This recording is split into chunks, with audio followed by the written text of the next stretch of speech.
smoke.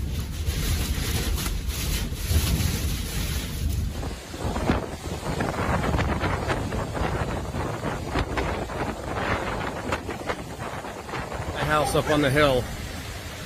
This is the rest of town. It's water for as far as you can see.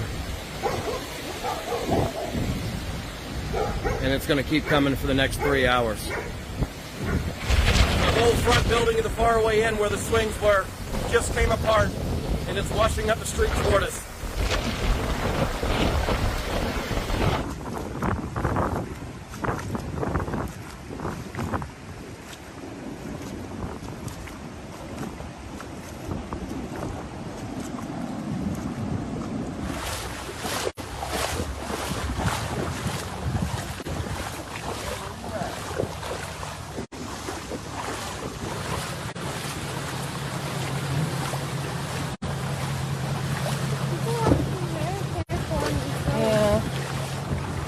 A boat, we could go and help some people, but we don't have a boat.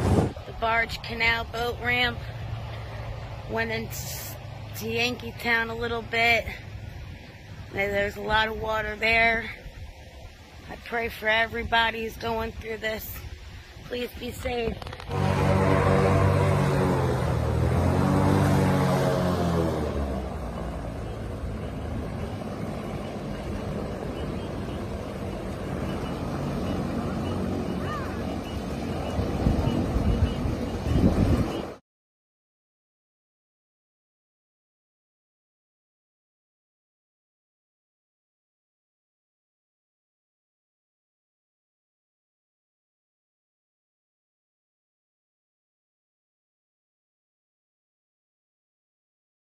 Thanks for watching. Stay updated about breaking news and top stories on the NBC News app or follow us on social media.